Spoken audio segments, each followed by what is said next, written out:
Welcome to The Legacy, the Imam Hussain Exhibition 2015.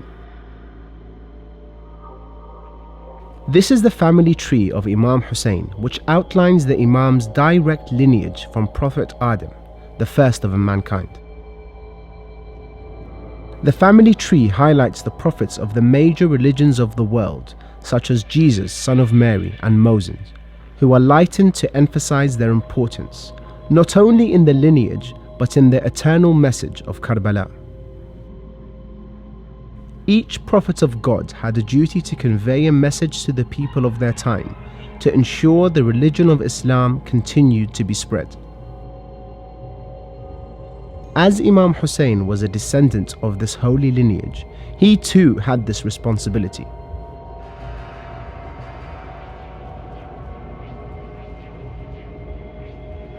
Imam Hussain was a man like no other. This timeline highlights the main events that happened during Imam Hussein's lifetime in Medina, as well as the end of his life, in his late 50s, when he began to make the journey towards Karbala.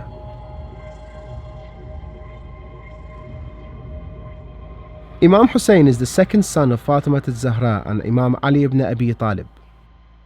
He was born on the 3rd of Sha'ban in the 4th year of Hijri. Upon his birth, the Holy Prophet arrived at the house of his daughter, took the baby in his arms and said the adhan and iqamah in his ears.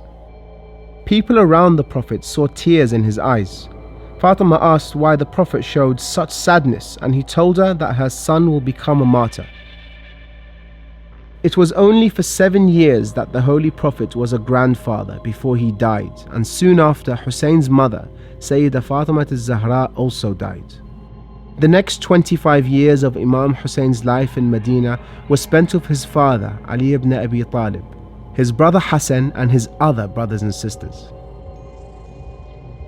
Imam Hussein's main activity in Medina was to see that the people there were aware of the true ways of Islam. He also managed the trust set up by his father, Imam Ali, which provided aid to the poor of the city in the form of food and other necessities. This was the true Islamic welfare state in action, with the aim being that every hungry mouth was fed, every naked person was clothed, and every unsheltered person was provided with a roof over his head. Imam Hussain is an example of humbleness and modesty. People respected him to the extent that when he used to perform the pilgrimage of Hajj, all the dignitaries and the grand companions used to descend from their horses to walk beside him. This respect for Imam Hussain was not because he had expensive horses or an entourage of soldiers and servants. It was also not because of materialism that they reserved the Mosque of the Prophet for Imam Hussein's arrival, or why they made a passage through the crowd for him. They respected him for his modesty and humbleness, and for being a man of the people and living amongst them instead of living in detachment from them.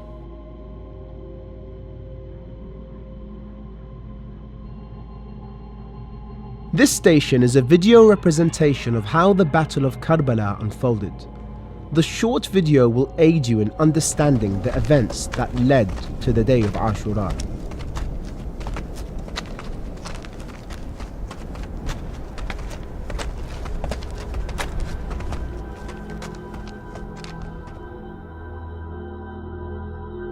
On the 28th of Safar, 11 after Hijrah, Prophet Muhammad passed away. Following the appointment of Imam Ali as his successor on the day of Ghadir, Imam Ali was the rightful caliph of the believers.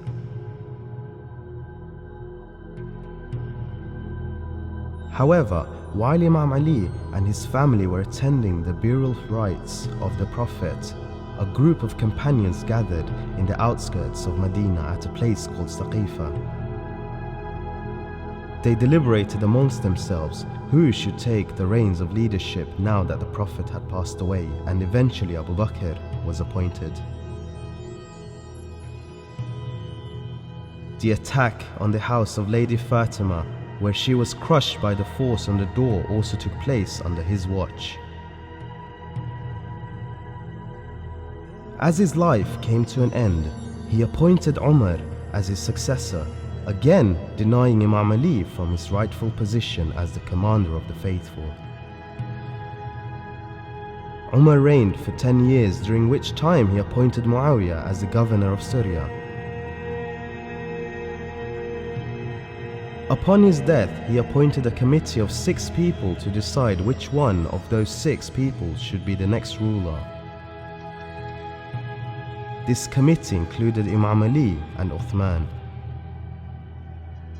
Uthman ruled for 12 years, during which he appointed many of his family members as governors around the Islamic Empire. The tyranny of these governors led to increased unrest by the people, and eventually a group of rebels besieged the house of Uthman. Hassan and Hussein, the sons of Imam Ali, helped to provide food and water to Uthman. Eventually, Uthman was murdered by the rebels. During the rule of Imam Ali, Muawiyah had refused to pledge allegiance and instead roused the people of Syria to fight Imam Ali. He manipulated them by showing them a blooded shirt, claiming it was Uthman's shirt that had been drenched in blood from his assassination and that it needed to be avenged. The Kharijites caused discord for the remainder of Imam Ali's Khalifa, and eventually one of them succeeded in assassinating Imam Ali. Imam Hassan, the son of Ali, was the next rightful leader of the Muslims. Immediately after assuming his rightful role, Muawiyah instigated rebellion.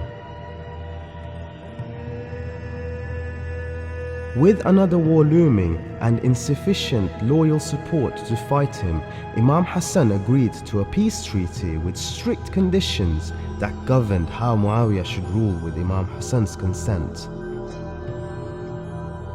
A breach of these conditions would prove the illegitimacy of Muawiyah. Imam Hassan's wife, Ja'ada, had been promised wealth and the hand of Muawiyah's son Yazid if she agreed to kill Imam Hassan on behalf of Muawiyah. She agreed and mixed poison into a drink that she gave to Imam Hassan, leading to his martyrdom. Muawiyah continued to rule, but before he died, he appointed his son Yazid as the ruler after him. Through these actions, the conditions of the peace treaty were breached. The peace treaty of Imam Hassan proved to be a masterstroke in exposing the illegitimacy of Muawiyah's leadership. Yazid, upon inheriting control from Muawiyah, sensed the lack of legitimacy of his authority and immediately requested for the pledge of allegiance from Imam Hussein. This allegiance would serve to show the people that he was a rightful ruler and deserved to be respected. Imam Hussein had a choice. He could endorse Yazid and allow this tyrant to rule the Islamic Empire unopposed, or he could make a stand and ensure that Yazid's illegitimacy is exposed. In Imam Hussein's own words, he says, "A man like me could never pledge allegiance to a man like Yazid."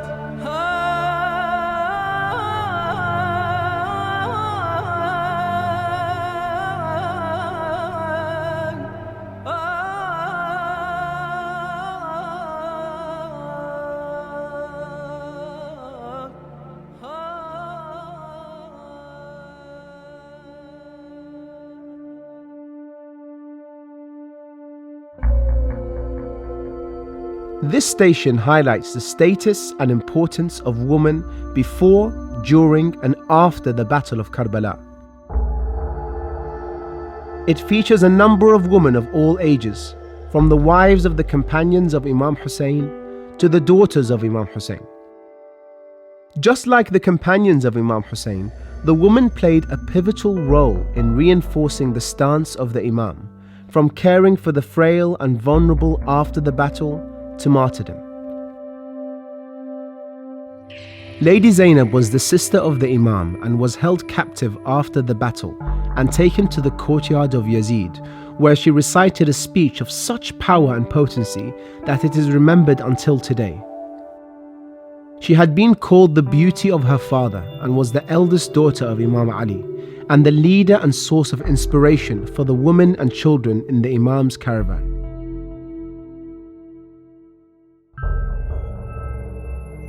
Her legacy is still alive to this day, as it was Lady Zainab who set up the first majlis of mourning for the tragedy of Karbala, even whilst being held captive alongside Imam Zain al-Abidin and the other women. Lady Zainab was 57 when she passed away.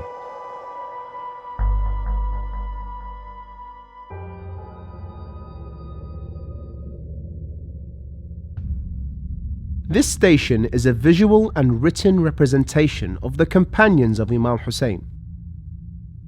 It describes and illustrates their lives before Karbala and the path they took to serve under Imam Hussein. The companions include the famous generals of Imam Hussein's army, as well as those who were less well known. Zuhair ibn al-Qayn was a 55-year-old originally from Yemen. He was one of the flag bearers on the day of Ashura. He killed more than 100 enemy soldiers before he was martyred.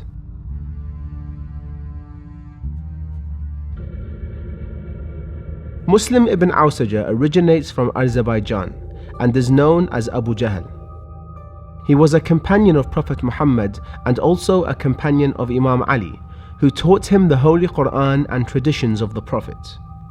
He was present during the Caliphate of Umar ibn al-Khattab and was a leading citizen of Kufa. He was amongst those who were writing letters to Imam Hussein inviting him to Kufa. He fought for Imam Ali on 3 occasions: the battles of Camel, Siffin, and Nahrawan.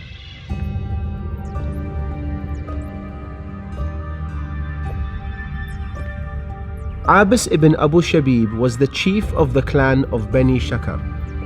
He was known to be amongst the best and most loyal companions of Imam Hussein.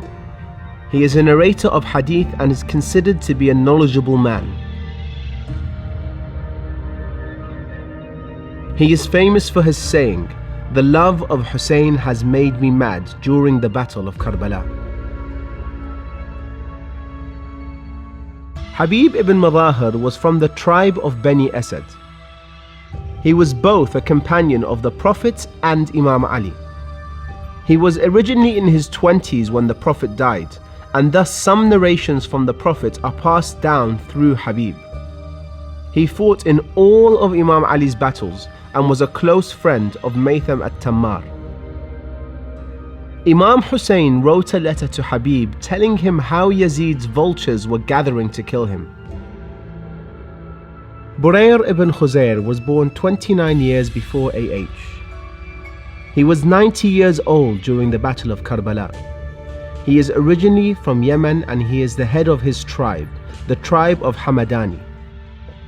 He was a companion of Imam Ali and was also named the Abid and Zahid, as he was known for his worship and for reading and teaching the Holy Quran in Kufa, thus also known as the master of the reciters.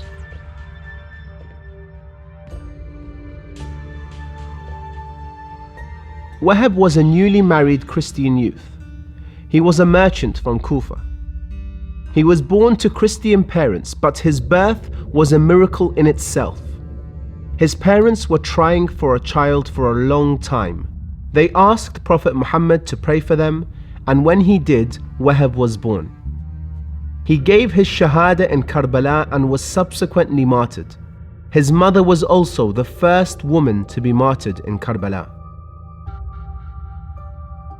Joan ibn Hawi al-Kalabi is an Abyssinian slave who was at the service and a companion of Abu Dharr al-Ghifari, Imam Ali, Imam Hassan, and subsequently Imam Hussein.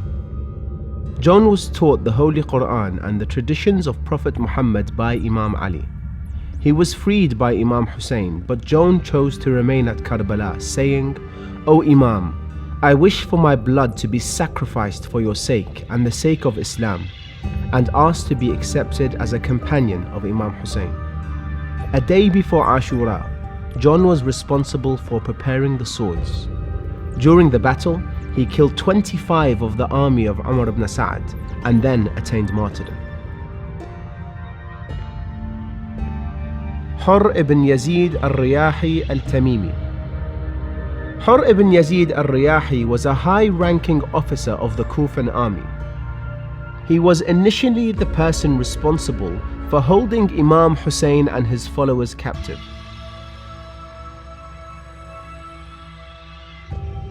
Hurr ibn Yazid is known for his noble stance of swapping sides.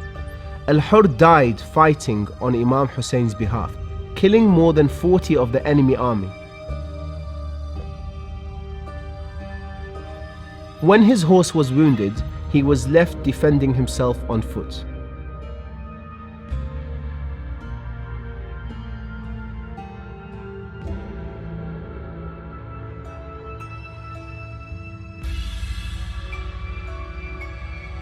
This station will aid your understanding of the events that led to Ashura.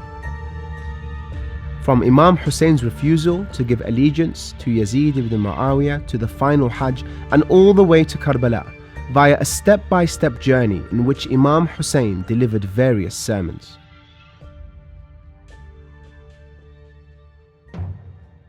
Imam Hussein left Medina on Sunday 29th of Rajab at dawn and arrived at Suqya on Monday 30th of Rajab. On Tuesday 1st of Sha'ban, he arrived at Ghadir Khum. On Wednesday 2nd of Sha'ban, he arrived at Qudayd. On Thursday 3rd of Sha'ban, he arrived at Asfan. It was the evening of the 4th of Sha'ban on a Friday that Imam Hussein arrived to the city of Mecca. As the days of Hajj were approaching, Imam Hussein was informed that Umar ibn Sa'd had already entered the city of Mecca with the intention of assassinating the Imam and causing bloodshed in the holy city of Mecca. Umar ibn Sa'd was Yazid's governor of Medina. Imam Hussein therefore decided to leave Mecca so that the sanctity and divine security of the city would not be compromised, and he changed his intention from performing Hajj to an individual Umrah. It is the 2nd of Muharram 61 AH, and the camp of Imam Hussein arrives in Karbala.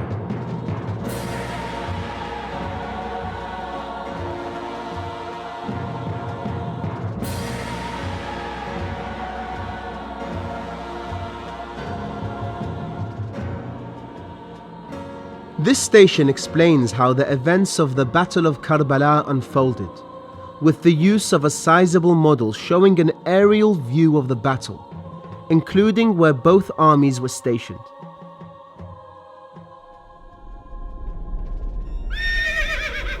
This horse represents the point where Imam Hussein was brutally killed on the day of Ashura. After all his companions and family members had been killed, Imam Hussein had to face his enemies alone. He went to the tents to bid farewell to the women of his family. As Imam Hussein mounted his horse, Lady Zainab called him to come back down as she had a promise to fulfill. She kissed his neck and embraced his chest. And then looking towards Medina, she said with a tearful eye, "O Mother Fatima, I have fulfilled your promise that you asked of me." Imam Hussein mounted his horse and made his way to the battlefield once more. He looked towards his right and then towards his left. The bodies of his family and his companions were scattered across the desert. He stood alone, facing an army of thousands. At this moment he cried out, "Is there anyone who is willing to aid me?"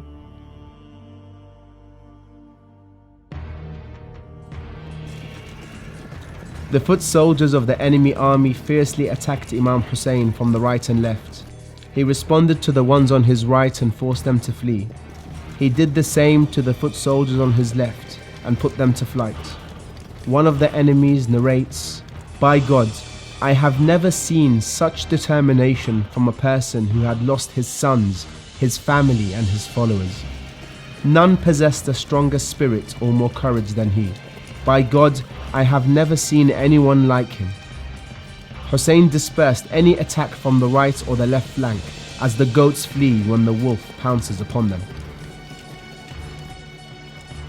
After fighting off the enemy courageously, the Imam was overcome by his wounds. The heat of the scorching desert and the thirst for water began to take their toll.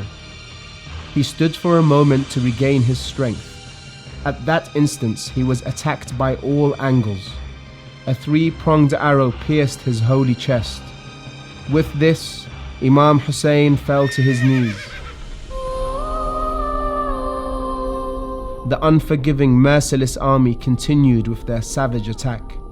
As Imam Hussein was drawing his last breath, Lady Zainab cried out, "O Umar, should Abu Abdullah be killed as you look on?" He turned his face away. She replied, "Woe unto you! Is there any Muslim man among you?" None answered her. Then Umar ibn Sa'ad shouted to his army, "Alight and put him to rest."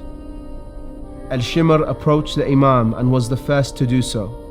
He kicked the Imam with his foot and then sat on his chest and took hold of his holy beard. He dealt him 12 sword strokes. He then severed his sacred head. As the Imam lay lifeless, the enemy plundered and looted his possessions. One of the enemies took his cloak, another his shirt, another his sword, one more his trousers and sandals. Imam Hussein's body lay bare on the sand of Karbala.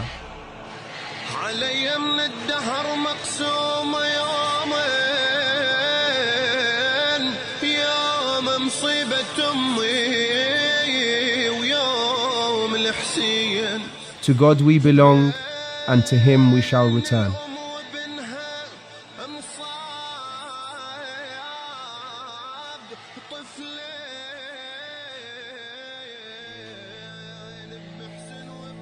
This station centers around the replica of a burnt tent from the camp of Imam Hussein.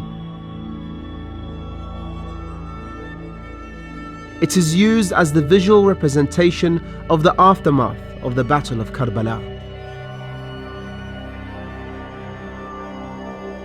Although the battle had seemingly ended on the plains of Karbala, historians narrate that the real tragedy was the events that came to follow. The women and children were taken as prisoners, along with the ailing son of the Imam, the 22-year-old Ali, who was now the rightly appointed fourth Imam. The journey to Sham began after the Battle of Karbala. Umar ibn Sa'ad wanted to project his victory, so sent the sacred head of Imam Hussein and the remainder of the caravan of Zainab and Imam Sajjad to Ibn Ziyad, who was located at the palace of Kufa. He wasted no time in doing so, and the march towards Kufa began on Ashura afternoon. The vile Ibn Sa'ad and his army also severed the heads of his own comrades who had died in order to send them to Kufa to be distributed to various tribes in order for them to gain the favor of Ibn Ziyad. After Umar ibn Sa'ad's army departed from Karbala, some of the Banu Asad went to Karbala to bury their dead. They did not mark any of the graves apart from Imam Hussein's, which was marked with a simple plant. Later, Ali ibn al-Hussein returned to Karbala to identify the grave sites.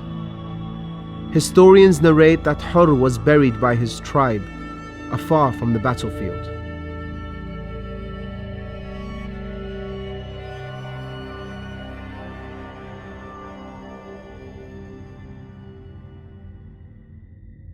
The journey from Karbala to Kufa was carried out so that Ibn Sa'ad could confirm his victory to Ibn Ziyad, who in turn would inform Yazid ibn Muawiyah of their conquest.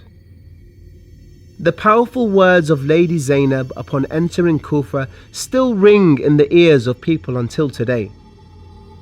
Lady Zainab asked for people to be quiet, and after praising Allah and Prophet Muhammad, she said, "O people of Kufa, O you deceivers, O you who break your pledges and retreat back, you traitors, may the cries never end and the tears never diminish. You are like the woman who painstakingly and with great labor twines a strong rope, and then herself unwinds it, thereby wasting her effort and energy.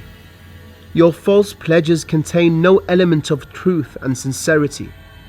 O people of Kufa, woe be upon you! Do you know which part of the Messenger of Allah you have cut, and which vow you have broken, and whose blood you have shed, and which respected family you have brought to the public as captives, and whose sanctity you have violated? You have done that which could tear down the skies, open the earth, and make the mountains vanish. As far as the earth goes, and as deep as the sky goes, your obvious deed has no like, no similarity, and no decency. Indeed, you have done the ugliest, the most grievous and gruesome deed. After Ibn Ziyad had confirmed the victory, he then ordered the caravan of prisoners to be sent to Damascus for Yazid to pursue his judgment. The prisoners of Karbala were taken through many cities on their way to Damascus, on the orders of Yazid and Ibn Ziyad. As they were nearing Aleppo, or Halab, as it is called in Arabic, a Christian monk who lived there could see lights emanating from the head of Hussein upwards towards the sky. When the caravan stopped for rest, the monk approached them and asked if he could take the head for the night in exchange for 10,000 dirhams that he had with him. When they agreed, the monk took the head and placed it on a stone, whereon blood from the head fell onto it. In the morning, he returned the head and professed Islam.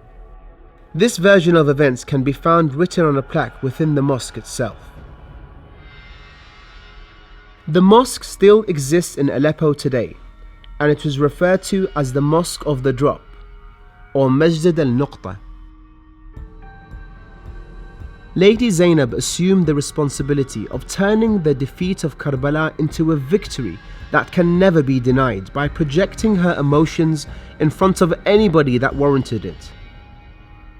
In her sermon, Lady Zainab warned Yazid, son of Muawiyah, about the hereafter and said,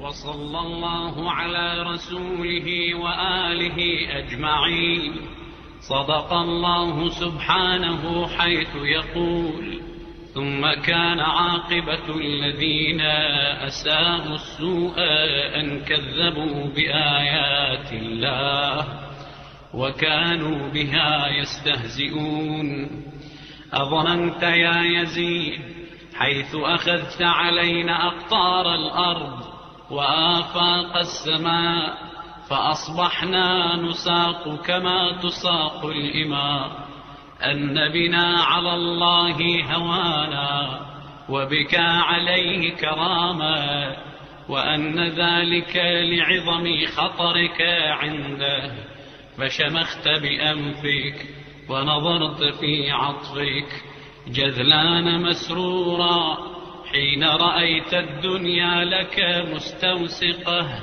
والأمور متسقة وحين صفى لك ملكنا وسلطاننا فمهلا مهلا لا تطش جهلا أنسيت قول الله تعالى ولا يحسبن الذين كفروا إنما نملي لهم خيرا لأنفسهم إنما نملي لهم ليزدادوا إثما ولهم عذاب مهين أمن العدل يا ابن الطلقاء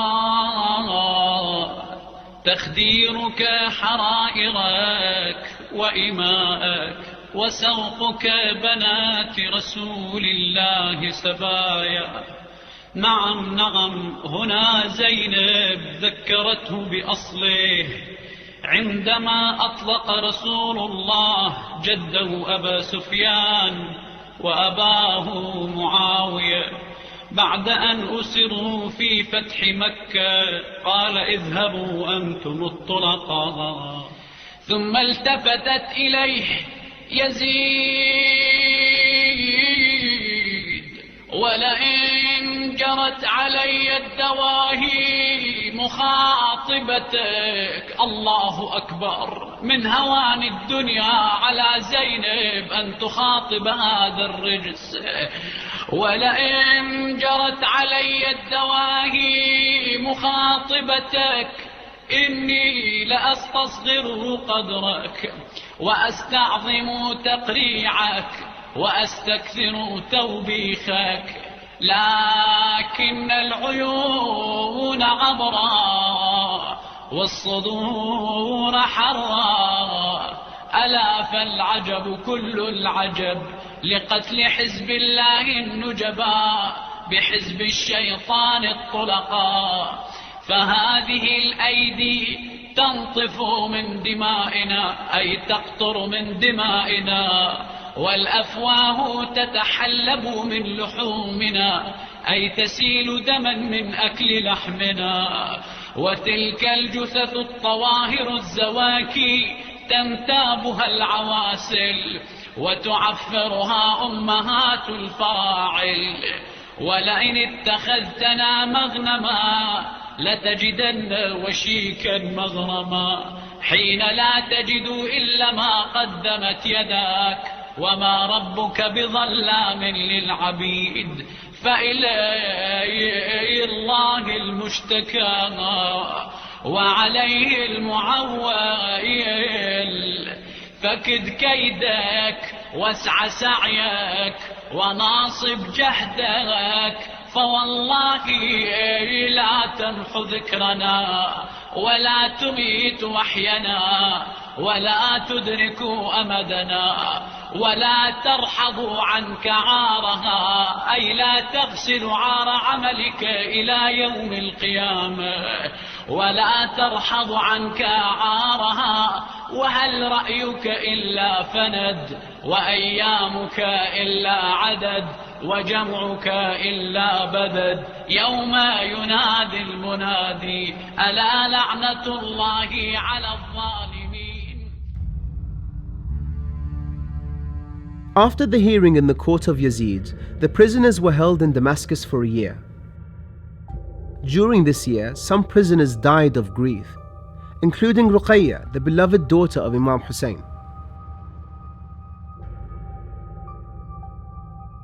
The people of Damascus began to frequently visit the prison, and Zainab and Ali ibn al-Hussein used this as an opportunity to further propagate the message of Hussein and explain to the people the reason for Hussein's uprising.